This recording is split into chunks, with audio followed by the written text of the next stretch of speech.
What's up, everybody? Welcome to it's hard to believe when I say these numbers. Episode 19 of Josh Says Mean Things. I'm your host today, Josh Baker, Zulux Visuals. We're going to be saying we have kind of an interesting mix today. We have food, we have some fitness, we have some portraits, we have some gel work, we have some pups, we have some animals. We got all kinds of good things. I don't know. I was trying to find a theme to talk about or some critique or some overarching technique or something to talk about, but there's really not. Everything's kind of all over the place today. So much like my world in the last few days. So we've been all over the country, not over the country, all over Travis country, doing Milky Ways and Star Trails and fitness shoots and just kind of been running all over the place. So yeah, feeling a little frazzled. Yeah, it's good. It's good. How's everybody out there? How y'all feeling? You making it through? You enjoying the weather? It's supposed to be rainy and nasty this week, but we doing good out there. We're hanging in there. It just feels like we're close.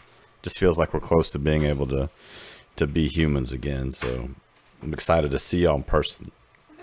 Patty, what's up, Miss Patty? Just saw you Sunday. Good to see you as well. You're actually first up, Patty. Your photos are the first up today. Fitness photos. Yeah, it's good. I really am kind of digging the idea of maybe trying to do one of these with a live audience. I'm not exactly sure how that'll work, but I think it's worth a shot. It might fail spectacularly. It probably will. Finding a place to do it, that's gonna be the hard part. But I don't know. I think it'll be fun. Maybe we'll just like pull into a parking garage or something like that and do it that way. I don't know. Maybe if you're vaccinated, show me your vaccinated card. We can go sit in a bar and do it, or over drinks or something. So I don't really go to bars and drink, but for this we will. We'll raise a pint, and it'll be our 20th. Ooh, maybe for our 20th episode, live audience spectacular. Tired Miguel, what's up, Miguel? The good dog portraits. Yeah, I don't know who all knows, but my Friday night we taught a Milky Way class for precision, and we stayed out shooting till like 1, and it's an hour-ish away from me, so we got home like at 2:30, and then Saturday we shot till like 4:15 in the morning a.m. The class started at 6 p.m. started all the way to 4 a.m. and got home at like 5:30. There are parts of that drive home I don't 100% remember. And then Sunday we did a Patreon group shoot. We did a fitness shoot. You'll see some of the photos from it. And yeah, Sunday night I fell asleep on the couch. Like my wife and I turned on a show, and I was out.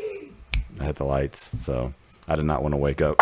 Dropping my phone. So yeah, vaccinated. There you go, Miguel. I'm vaccinated too, man. I'm over a week now. I'm on day 8 vaccinated. So yay. Yeah, we'll have to do a live studio audience. I think that'd be fun. I'll figure something out. We'll see how we can make that work. So awesome. Well, let's get to photos. Let's see. Are we seeing chats? Let's see. There we are. Oop. There we go. All right. Vaccinated and down for a beer. I know. That's the life, man. I'm just ready to see y'all. Screens are great, but I think like everybody, I think we're just kind of tired of them. I think everybody's just kind of tired of Zooms, tired of looking at our screens. We're ready to see the world a little bit, go out and experience it, right? That's become, there you go, Dragon Lingo. 1 dose, getting close, man, getting close. I hope that next one's soon. I'm looking forward to maybe coming out to your place and shoot and see what we can see out there. Oh, it's fine. Everybody, we had a lot of watermarks this round. It's all right. It's all good. So this is the first one. This was actually from our, I didn't realize this. It's okay, watermark. It's okay. I didn't realize that. I thought we were 1 slot away, but actually our top tier on Patreon is full. So our coming to shoot with Josh tier is full. I didn't realize that till a couple days ago. I thought I was 1 away, but that's really awesome. So it's been fun. We did a model shoot 2 months ago. We did, what's up, Chris, all the way from Maryland. We did a fitness shoot on Sunday. I'm open for suggestions for the May one. I'm thinking either Astro or Milky Way, but Milky Way falls on like Mother's Day weekend. So I don't know how that's going to work. Anyway, this was from our shoot. This is my friend, Miss Rania. She is a fitness coach, a life coach here in Austin. And we were shooting at this really cool venue called the Field House. The guy that owns it happens to be like a really good friend of mine growing up. We lived right behind each other. Like we shared like an alley growing up, and his mom was my sister's godmother. Anyway, long story, but just again, right? The power of your network is your net worth, right? So who you know allows you to do cool things, right? If you can get access to cool spaces, and the space was super cool. I think the three of the people that were there shooting can attest to it, that it's a really neat space to shoot in. It's called the Field House ATX. If you're in that part of South Austin, need a place to work out, I would recommend it. So yeah, this is interesting. I set up this shot. This is Patty that took it, not me. And she went kind of completely different in angle and kind of threw some spin on it. Actually, that's probably the biggest theme. Is there was a lot of people that are throwing like Dutch angles on things. So we can talk about it. I like that her feet look steady, but then the work looks up. So because the photo is kind of tilted, right? We see that garage door behind us. It's pointed up. It makes it feel like not only is she doing a kettlebell, but she's having to walk uphill in the snows both ways to do it by tilting up. But if you look, it looks like her feet are level. So it kind of gives this photo a little bit more angularity. And I think it gives it a little bit more energy than the one I did. I would say that like the grass around her knees and ankles is maybe a little overly bright. And the only reason that matters is because it's close-ish to her face. And so it pulls interest away. Like your eye wants to go more toward the kettlebell in her shoes and less to like her shoulders and face. And I think if we would have brought down the green luminance, so in your HSL panel, you can go to luminance, green and yellow, and bring just that down, or a radial highlight and just kind of bring that area down where there's where that green kind of gets a little overcooked. I think that would make it a little bit stronger, just because I want your eyes going to the face, not so much to the knees. But I do like this one in that by putting an angle to it, it kind of gives it a different energy than what I did with my own, shooting from almost the same position. I always think that's interesting. Like when we do photo walks, when we do group shoots, we're all shooting basically the same thing, but how we shoot it always ends up being different. And I think that's to be celebrated. I think it's to be celebrated that we all come into things with our own vision and with our own aesthetic. That's a big word, aesthetic. Yeah. But we all have our different sensibilities. And I think that makes it stronger than, there isn't one right way to do it, right? There's not one way to take a photo. Right. What does Rick Salmon say? It depends, right? Maybe. I think what's up, Omar? Omar's coming, man. Tell him Omar's coming. Steven, you're the Rick Salmon guy. What is it? Does he say it depends or maybe? I can never remember which one he says. But that's just because, right? There was 4 of us shooting, and we were all within a foot of each other, and our photos look very different, right? Editing, how you retouch them, that all plays into it. And so find your own vision. That's also the hard part, right? Finding your own aesthetic, finding your own processing, finding your own angles, finding your own color grading, right? That's just all comes down to your own taste. So cool. So this is also, these photos were only taken maybe 30, 40 feet apart. Where this is a 3 light setup. It was good. It depends. Josh says big words. Yeah, that one a day SAT word, like tear off. Aesthetic. All right, that's the one I'm going to use today. Tomorrow, sartorial. Tomorrow, anti-disestablishmentarianism, right? We'll just go through the list. So this is one more photo of Rania. Ranya's funny because she hates posing. Like, she's really good at doing like fitness stuff, but anytime she's not doing a lift or movement, she doesn't like it so much. So we really had to work with her to get that kind of like mean mugging, look at me, I'm tough kind of thing. We're doing a beauty light here. Yeah. It's okay. No, I actually liked it. It was crooked. So this one around your right, just a good portrait. I would say that there's some texture on her cheek and forehead. If I was finishing up this photo, I'd maybe just kind of clean that up just a little bit. But otherwise, I like it. I like that her skin kind of has that golden orange, and then the wall has that nice blue cyan. So we're getting kind of some natural color contrast between warmer and cool, and I think that's always good, right? So if if you're gonna shoot, darker skin, Mediterranean skin or Hispanic skin, it's got more of that like orange to it and that kind of like gold to it. I think working with like cyans and blues in the shadows can really make for a nice contrast and really kind of flatter the subjects by making them pop off the screen a little bit more, right? What subject doesn't want to just pop off the screen? So if you're working with clients that have darker skin tone than me, which is basically, well, I'm actually red. I look like, I burn. I'm in Texas. I should be like north of the Arctic Circle. So anytime I step outside, I just get red. But like red and blue for me doesn't work. Like this background color wouldn't work for me. I would need more like to the green side to contrast with my nice red complexion. So anyway, skin complexion is a big thing, and how you light skin and how it reflects. Like that's a big thing to learn. I didn't say orange. I said golden. Golden. What's up, Jennifer Briner? I'm guessing that's not Jennifer Briner. I'm guessing that's Kendra. Although maybe. Omar says mean things. Yeah, exactly. Yeah, just, pay attention, right? Not everybody needs to be lit the same. The darker your skin, the more, it's a different type of lighting than somebody very pale like me, right? I'm going to reflect. I get real shiny really quick. And I kind of look translucent very quick. So just pay attention, learn your skills so that you can, no matter who your client is or who your model is, you're able to light them in a way that flatters them and honors them. That's all I'm saying. What's up, Kendra? I knew it was you. I didn't think Jennifer was going to be watching me. So anyway, Patty, for you, I would just say, just clean up, the skin a little bit. And I would maybe brighten her face just a touch. Her clavicle area, like chest area, is a little bit brighter than her face, and so your eyes are going maybe to the wrong direction. So again, just using that dodging and burning to inform the viewer on where we want them to look. Maybe we do want them to look here or not here. I don't know. It's up to you. Oh, in honor of Ronnie Duke, right? I'm wearing my fun cat. This is my Imperial Cat. Instead of AT-AT, it's a CAT because I like Star Wars and cats. So this is another one from Rachel and her food.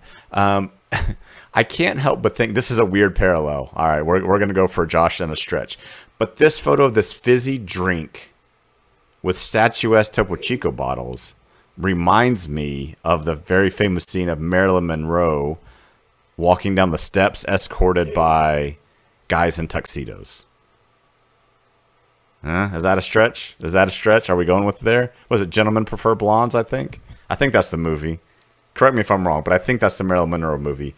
But it just has this like effervescent, bubbly blonde, white in the center, and then these like statues escorting her, and with like pink and red all around.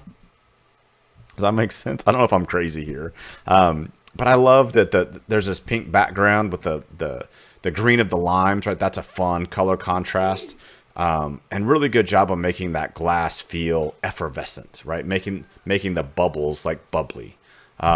Side note, has anybody tried the Topo Chico Hard, the alcoholic Topo Chico yet? Has anybody tried them? Are they good? Let me know. Let me know in the comments if they're good. I don't know if they are. I love Topo. Haven't tried the alcoholic ones yet. But no, I think this is a great example of something you could do at home, right? We all have some bottles at home. We probably have lights. We probably have some colored paper, right? So this isn't anything difficult, except you have to do it. I like that there's 3 Topo, 1 glass, right? That sounds like 2 girls, 1 glass. No. But it sounds, so you have rule of odds going there. We have 5 limes, right? So we have a lot of stuff going on. That one stray Topo Chico lid is the only weird thing to me, because the Topo Chico bottles all have caps on them, and then there's just one random lid. I think it would be really cool if at the bottom there was like a bunch of Topo Chico lids or 0 Topo Chico lids. That one lid is the only thing that kind of gets me a little bit in this photo. The other thing, just be careful with zoom lenses, especially as you're shooting at an angle. the lines can get weird. If we notice one of the Topo Chico bottles is on the left is kind of leaning away from us, and there's another one kind of leaning with us, and the glass stem is kind of leaning a little bit. So let's just make those angles, just straighten up those angles. Lens transform guided in Lightroom. You go to transform tool, guided, drag your lines. You can straighten that stuff up. But just that little bit, or maybe the table wasn't flat. I don't know.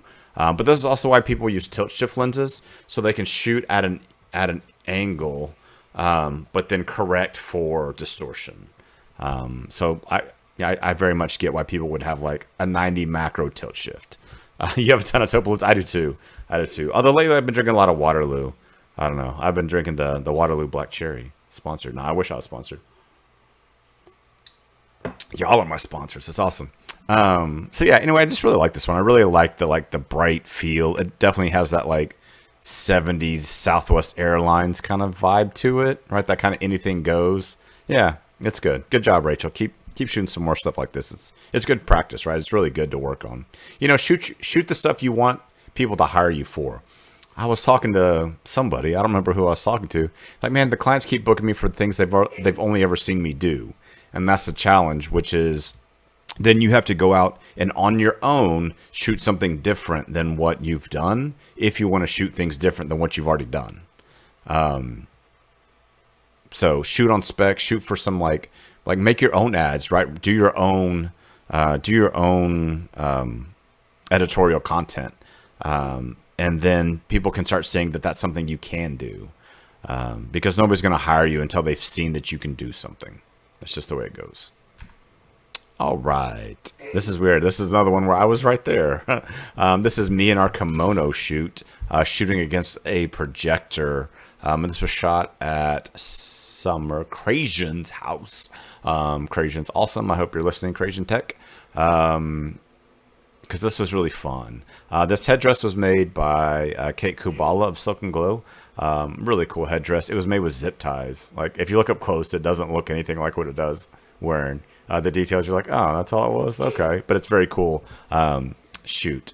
So this is actually a projector. We shot this in somebody's, like, studio room, like media room, like movie watching room. So this is a projector. We had a hard time getting the projector to fire. But I love, like, the back and the just the pose, right? The back, the kind of draped around the arms, right? It's a very soft pose. It's a very quiet pose, and the background is that kind of very quiet, very serene. This is actually my lighting, so I should have done a better job right on the edge of that of the kimono right at the top. There's a little bit of a shadow, and I should have done something softer. The problem with shooting with projectors is whenever you use a soft light source, it's usually big, and then it spills everywhere, and then it ends up washing out the projector. And so it's really a hard continuum between being able to use soft lights and not washing out the projector. The more distance you have, the easier that is. But just the way this room is configured, it just didn't. I had to use harder light sources because I needed them constricted so they didn't go everywhere and wipe out the background. So that was definitely a challenge to this one. But yeah, I really like the softness to it. I would say I would even it up a little bit on the right hand side. I'd maybe bring a negative gradient over her right shoulder just to darken that area just a touch, and then I would opposite. I'd bring a positive gradient across the left side just to bring up that garden just a little bit. There's just a little bit unevenness there in the background. And then I'd bring us some shadow detail in her hair. All that detail is getting a little lost in her hair, which is a really cool hair thing, swirl. I don't know how to describe it. So, but really nice. For being one of the first times she really shot with like portrait light, she did great. So, learning how to light and learning how to do it in an interesting way, right? We couldn't fly to Japan, but we could use a projector to project Japan. And that's still something that I'm working on and really refining. So if anybody has any cool projector projects, I'm down. All right. This one's from Mr. Austin. Austin used to work for me a long time ago. He still does a little bit of work for me now. I think this is another photo that would deal well with some cropping. So imagine if we took our crop tool from the top right and just brought it down to just above that sauce line. I think it's a little bit more impactful of a photo. There's a ton of dead space above, and kind of that top like 15-20% isn't really adding much to the photo, and we have room to move. And then on the plates, like we're kind of cropping right at like somebody's hairline instead of just being just above or just below. And so we could either bring in so that plate is more triangular, but we're kind of cutting off the tips of the triangles there. And so I think just a simple crop would help out a bunch. And then this is also where like a radial gradient and Lightroom would do a really good job. The broccoli and like the shadow side, I would just want to boost the shadows. So a radial tool plus shadows kind of right on the center of this image would kind of boost up. But that way you're not affecting the black levels outside the plate, but just where you can affect them inside the plate. I just think those shadows need to come up a little bit more on the shadow side. You could also use a reflector, right? Fill light to come in when you're shooting. But once it's shot, yeah, a radial tool with maybe a little exposure, maybe a little shadow boost to kind of bring that up. But yeah, so I would do that and then bring that crop in just so we can see it better. But I do like how you kind of put the plate at an angle. That's a great way to do it. Take something rectangular and you make it triangular. So that's more interesting, right? Rule of odds would say that we like, triangles and pentagons more than we like straight lines and squares and rectangles. So anytime you can take a square and rectangle and make it not a square and rectangle, you're usually making it more pleasing to the eye. So yeah, I just boosted shadows on the center there. Yep. How we doing so far? We doing okay? We hanging in there? Hanging in there. All right. Very good. This is from Miss Stacy. Stacy and I are shooting a Audi tomorrow. That'll be fun. So this is a dirt bike. She sent me a couple. I picked my favorite frame. This photo's interesting, right? When somebody's flying through the air like that, it almost feels superimposed. Like it feels like that person's not real and that they're just a giant compared to the person behind them. So one of the things that I find interesting about this is the sense of scale. The rider that's in the air feels massive compared to the rider behind. I don't know if anybody else sees that, but it makes me giggle. Some other things working strongly here. We have 3 of those curves, right? So we have a foreground curve, a middle ground curve, and a background. I guess they're not curves. I guess they're jumps or ramps or whatever. The other reason that this feels like it is frozen is that the shutter speed is really high, which you want. But it's kind of a give and take. It's like shooting planes. You don't want to shoot them with too fast of a shutter speed because then it looks like they're just superimposed in the air. And you want to see some of that angular velocity of the prop. And just like this, sometimes it's better to see a little bit of that rotational velocity of a wheel, right? So with a slower shutter speed, we can see more of that wheel spin in the air where it doesn't feel like it was copy and pasted from something else. And I know that's kind of a weird critique, but cars are the same way. You don't want to shoot them too fast at a shutter speed. Otherwise, they feel like they're just sitting on a parking lot instead of actually being driven. So having a little blur could be interesting. Now, you're shooting head on like this. It's actually very hard to show that. So just like a plane shooting head on, it would be hard to keep it both crisp and show that rotation. So it's kind of a dance between like what shutter speeds would work and what won't work while also keeping it sharp. So yeah, things I would do. She said she wasn't able to edit this. Her computer's slow. I would boost the shadows on the riders, kind of bring up that exposure just a little bit. And then I might crop in from the bottom and then from the top. That horse trailer, I would probably bring the crop down to just above the jumping rider's head, right at that fence line, so that we don't see the trailer behind, because that's a little distracting. But it still keeps that rider in the distance that's behind to show that sense of scale. And I think the sense of scale is probably the strongest element of this photo. But good job, Stacy. All right. Now this one's going to take a second. I'm going to go on a long tangent on this photo. So this one's from Kendra, who is masquerading as Jennifer today. She never actually signs in under her own name. She's anonymous like that. I think she wears a V from Vendetta mask. I've never actually seen her real face. No, I'm kidding.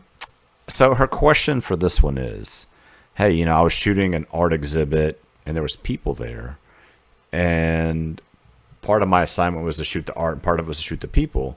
But in this case, the art had light on it and the people didn't. And I could either choose to expose for their faces and blow out the art, or get the art properly exposed and then lose their faces.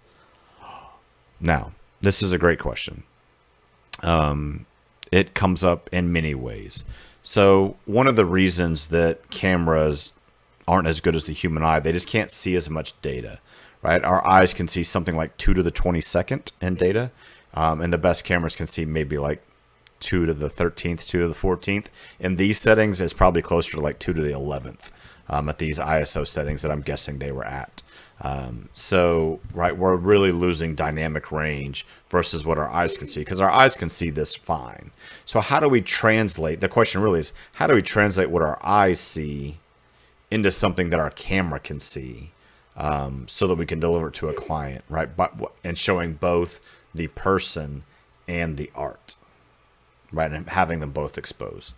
And the trick is distance, because we're going to be using a flash. We just have to, or some type of light, but distance. So we want the flash to be very close, because we want that light to just illuminate and then fall off, right? So if we were lighting from across the room, right? Imagine if our light was from way across the room on camera, right? It would light up everything along its path, and it wouldn't be very interesting. But by getting wide and close, that flash can work just a short distance and then fall off. Now it's still going to get on the art. So the other part of this distance is we want to be close to the subjects with flash and then back the subjects off the wall so that our flash isn't contaminating the background. Now it will a little bit. You're not going to be able to get it zero sum. The other thing that I tend to do, I bounce my flash up, and then I use a Rogue flash bender that sits and it just kind of fills in a little bit in a nice soft way, especially when I'm at events. That's kind of my go-to event lighting setup. On-camera speed light, pointed straight up with a Rogue flash bender, just as like, I don't know, it looks like a sheet of paper behind the flash, and it just kind of fills in people's faces. I typically shoot that at 35 millimeter, and I get pretty close to people. I tend to fill the frame with them and their face, so the flash just hits them and then falls off. Now at this photo at this close, that art is going to get blown out, or not blown out, but you're going to see the flash working. So you kind of have to pick and choose. One of our clients has the Blanton Museum, so we run into this problem quite a bit, right? The art has a light on it, or close to it, some type of zone lighting where it's the brightest thing, and then in the center of the room it's very dark. And so, yeah, this is something we absolutely struggle with.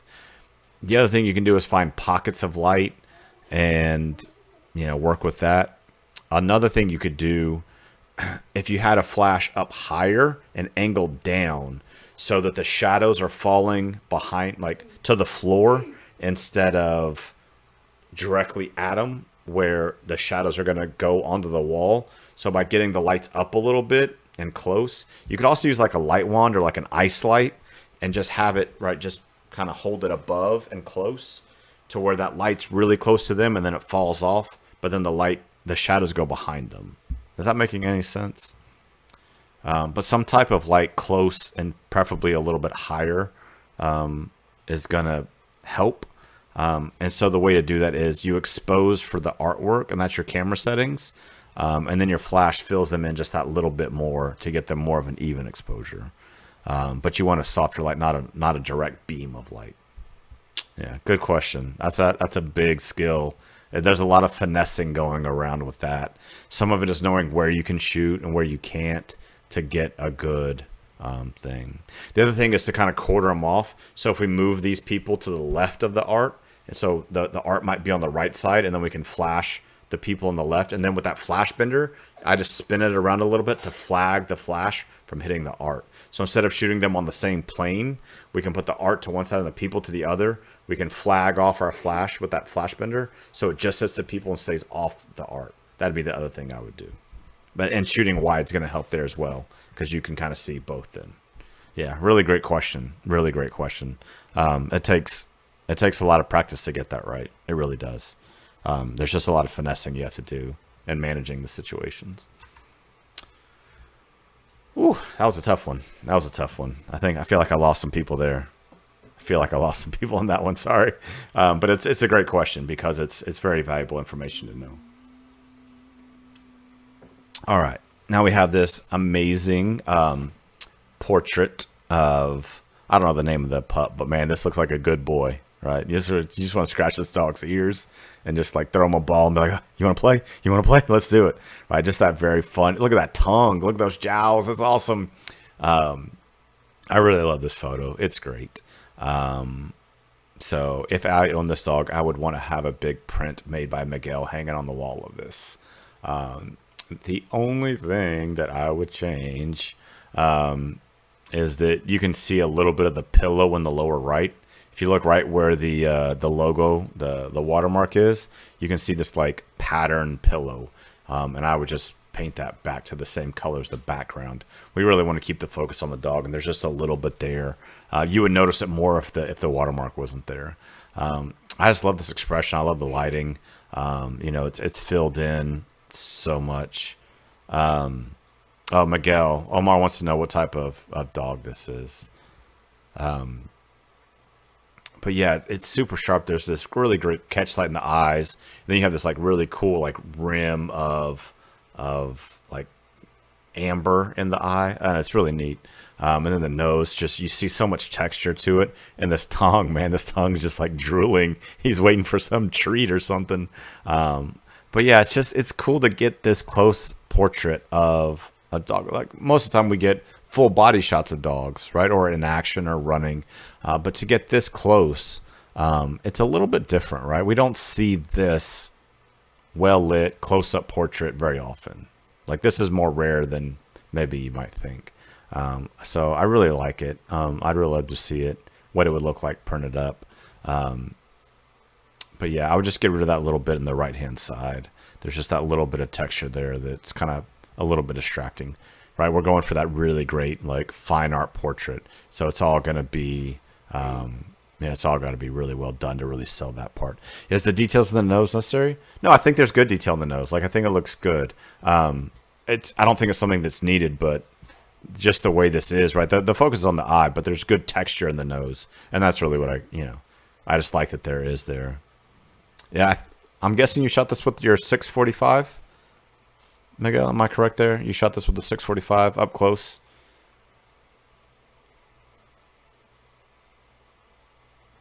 No, I don't think a higher aperture would be better. I think it's good. The ears are just slightly out of focus, right? The bottom of the jaw is just slightly out of focus, and the rest, it's good. I think it's that kind of good mid-range.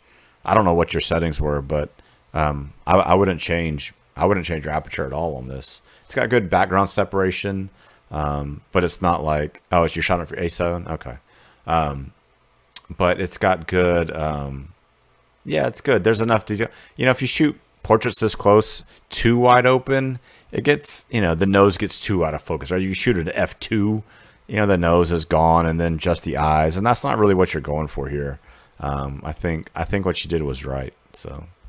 And I like how there's just enough shadow detail as well. We have that good roll off between highlights and shadows. So good job, Miguel. Everybody wants to know what kind of dog and everything. Look at that. Using a 55. I wouldn't have thought. I would have figured something wider. I would have thought more like 35, 40, somewhere in there. That's cool. Cool. Good job. All right. This is from Miss Mia. Shot by Dylan Lalore. This feels like Georgetown. Just the street lamps are making me feel Georgetown. So this is a fun Photoshop, right? Making it look like there's like fire and stuff coming out of, or sparks or something coming out of Mia's hands. Y'all see Mia a lot, right? I shoot with her quite a bit. She's one of our very first Patreons. Just all around great gal. We do a lot of cosplay shooting together. So I'm guessing this is some type of cosplay. I don't know which one it is. I can't keep up with everything. But it's really fun, right? Just playing with the retinas and like sparks coming out of their eyes and, glowing hands. And but as a photo, all that's really fun. But as a photo, here's what I would change, right? Mia, what's up, Big Frank? How you doing, bud?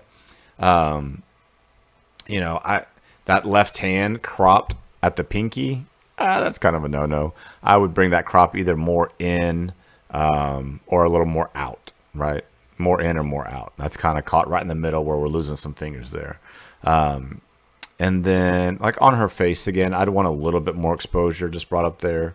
And then we have these cars in the background that, it's one of those questions. I think when we're starting out and cropping, we get caught in no man's land quite a bit. Like, are we too close or are we too far?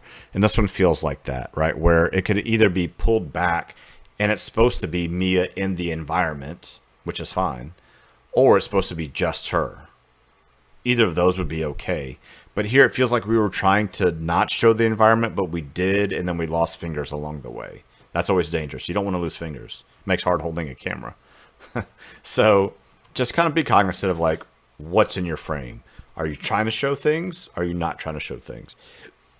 Right. Your composition, right? Whenever I talk about camera, right?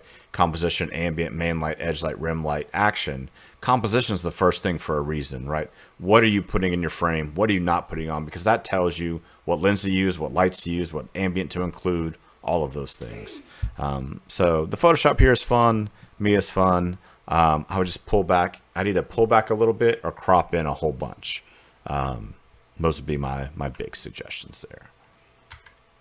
All right. This one is from Miss Tiffany. Tiffany with Farmhouse Photography down in Marion, Texas. I love this photo. This looks good. I've actually shot at this feed store but a long time ago, like 2011.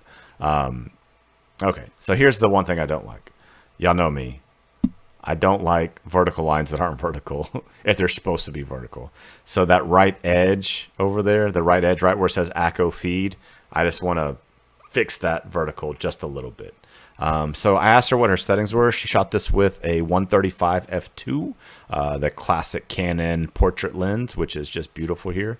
And then a really nice job balancing the ambient light, right, which is over his right shoulder, with your flash, which is coming over, over the front. So really good job there of kind of balancing those two things, right? Getting that good ambient and then working in your flashes, right? That's kind of the goal we're all getting to. Tomorrow on Patreon, if y'all are patrons, we're going to be reading about how to use just one light for fitness shooting. But it's just talking about how to pick your ambient, pick your light, kind of simplified one light setup. So just something fun to look at tomorrow. It'll be posting at 10 a.m. Central.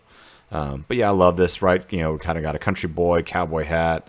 This will actually be good for our photo club's iconic Texas, right? I'm struggling trying to figure out what to submit for that. But I think Tiffany did a really great job here. The colors are good, saturation, but just that background saturation, separation in F2 is just beautiful.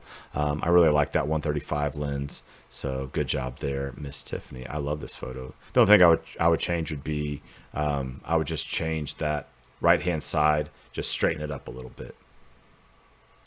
Yeah, Miguel, that felt more like a 35. Go back and look at your metadata. It felt more like a 35, 40, but I could be wrong. Sometimes I am. So, cool. This one was taken today. Wow. Our good friend Jessica, who's actually behind me, right there. That's her. There's Jessica. She's doing a road trip there in New Orleans. This is her daughter, Bella. And Jessica is another recent R6 conversion person. She asked her today. She said she's loving it. She said that the autofocus is awesome. But this is, again, kind of where we're getting that Dutch angle, right? Dutch angle just means that tilted the camera. And I think here I would either go more, right? I'd either tilt more to make it feel more skewed, or I would go the other way from the direction that Bella here is leaning. So because she's leaning in the same direction, we lose some of that contrast. But with her lean and then the background change, now we're going to get more triangles, right? Those spikes would be kind of going into her instead of, right? So just kind of shifting that the other way, I think might feel a little different. And then I think maybe like an 8x10 crop. I think she just edited these on his phone, so that's always hard. But an 8x10 crop would maybe help here. Just get rid of some of that dead space. It's fun. I want to do a road trip. We're going to do it. Well, we just did one, but I want to do another one. I'm ready. So yeah, it's fun. Kind of all black and white, right? We have black fence, black clothes, white headstone, white shirt, right? So all of that stuff kind of works. I bet with post you could really kind of bring out that sun-drenched feel. So yeah, that's kind of where I would expect it to go in post. I don't think this one's been edited either, which is fine. You know, we're all living our lives right now. And are things starting to pick up for everybody? It's starting to get a little busier on our end. I hope y'all are getting out and shooting the things y'all want to shoot. So anyway, good job, Jessica. I'm glad to see you shooting again. I'm glad the camera's working. This one's from Miss Mary. Mary and I just shot a wedding in Miami together. This photo is awesome, right? Like, it's so fun. We got a grinning groom smoking a cigar in the rain. That's fun, right? It's that fun moment. It's good. A couple things that I would just tweak just a little bit. That orange license plate, I would clone that out. It's just kind of distracting. And then there's just a little bit of a tail light on the left. I just bring it in like 10 pixels to the left. And then I would probably bring in from the right. I'd crop in just a little bit more and kind of really focus on, really the focus of this is almost a vertical.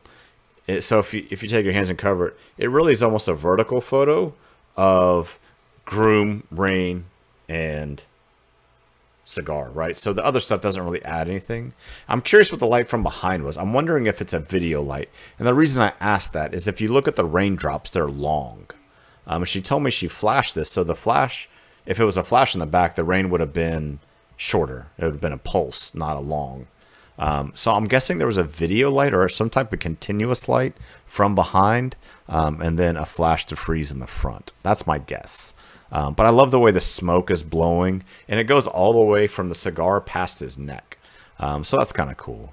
But I love shooting rain. I love shooting water. Smoke is fun. Cigar is great. And good job there as well, not to make the groom's jacket go gray. I think that's kind of a problem when we're doing groom portraits is when we boost the shadows, they're usually wearing black, and that takes the black tux into a gray tux. So good job controlling that. But yeah, I really like this. I really like this photo. There's a good catch light in the eye and that back eye. Kind of gives it a little bit of life. There's just like this like devilish grin on his face. So good job, Mary. Just a little bit of cropping I think would help this one up. This one's from Brian B. Nixon. I was trying to work in some joke about this is what I look like after like a glass of coffee. Because y'all know me, I'm pretty hyper anyway. So coffee and I don't always get along. It makes me a little shaky. So maybe this is what I look like. But I think this is a very interesting photo if we think about negative space, right? So there's very little of this frame taken up with the actual action.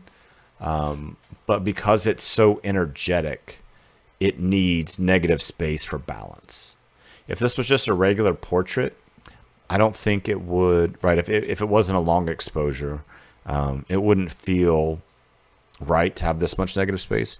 But because our subject here has so much energy and there's that slow shutter speed and it's kind of abstract, it needs that offset to contain it. Okay.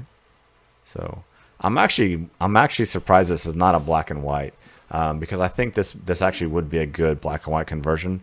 That these stage lights that are that kind of tungsteny, orangey, it's kind of light. So I'm surprised Brian, because he loves black and white. I'm surprised it isn't black and white, because I could see how it would work for this, especially like a very like stark black and white, because that face is just a little bit overexposed. But yeah, you can kind of see just enough of his like eye and mouth that are just like raw. So yeah, it's interesting. What do y'all think? Should he convert it black and white? I don't know. Let me know. Throw it out there. I think it could be, but I do like the use of negative space here and just how it isolates the singer on a stage. Where normally you would see like a crowd shot or a music, any type of music shot, you're going to see like a hand in the way, or you'll see the sound guy in the back, or you'll see the logo of the club. But this is interesting in that it's just the singer. So. Anyway, I like the use of negative space here. I think that's the best part of it. So, all right. Now, this photo may look similar to a photo that Steven took. You think black and white's easy crop out for concert? I think black and white's easy crop out for a lot of photos. I know a lot of people who can't take good photos, so they make them black and white, and then they still can't make it good, so they make it naked. So that's always been my running joke. But Brian actually does a really good job of black and white. He actually is kind of a black and white savant there. But yeah, so Steven, if I'm getting my things right, so he took a version of this photo last month, and it was a good effort. And then he decided to go and do it again with new and improved technique. So this time he used a like a night filter, like a Haida red intensifier that reduces light pollution, and he did more stacks on the foreground so that the light from the cars isn't blown out. And I think that's really well done, right? So the lights of the cars look really good. That red blue is really cool. We have good controlled highlights in the far right hand side where it's not overexposed and drawing your attention away from the Milky Way. And then there's these really just cool kind of pockets of light throughout West Austin. And so I think it's a better version for sure. If I had to, and let me applaud the effort. They went out at 4 a.m. to set up for this, and shot until probably sunrise, if I had to guess. I would say I wouldn't mind seeing a little more detail in some of the trees and foregrounds. That may be just the resolution that I was sent. But if you have other exposures, I would be curious just a little bit more detail, not a lot, just a little bit more detail, either in the water, making the water slightly brighter, or some of the trees just a little brighter, just to give us a little bit more to look at. But yeah, getting the Milky Way in downtown Austin, I honestly didn't think this photo was gonna, I didn't think it was possible to get it. I really didn't. I didn't think you'd be able to see it, even with pollution filters. I honestly didn't think you could get it. But these are the pixels she shot that day on that tripod, and that's pretty amazing. And I think he used a move, shoot, move star tracker to help him out. So yeah, very cool. The other thing, my only other little, the bridge gets cut off on the right. So setting up a foreground shot where just a little bit more to the right, like 5 degrees to the right, I think would make that angle just a little bit more dynamic, so that we can get a continuation of those of the car lines, and then also the bridge isn't cut off. So, but yeah, it's really cool. I love that you can see the downtown. If y'all look close, you can see the downtown skyline lit up, below the Milky Way. It's pretty neat. This photo was not easy to get. And I really applaud Steven for going out and getting a photo I didn't think he could get, and then going and doing it again, so that he could get it the way he wanted it. So very, very cool. This is not like I know, damn boat doc. I know it's awful. But this is not like a Milky Way from another photo. This is actually what you would see, for real. All his pixels, all his shot. Very cool. This one's from Ronnie. Ronnie is who I wear my silly shirts for. I think this is a really good, that really good blue-orange. I hope this isn't like a death mask or something. I can't imagine what this prop is or what it would be used for. I'm a little creeped out by it. What I do like about this is the crop. I think it's one of the more interesting and balanced crops that I've seen in a while, with half the photo orange, half the photo blue, but done in a cinematic way. And so I think that to me is the thing that stands out. Again, we have that orange blue contrast. So yeah, really well done. I'm really curious what the purpose of this form is in real life, but it does make a very cool photo, and it's a really good job of getting our lights set up, and playing with them in different ways. So it's very precise, right? The nose is just in the center.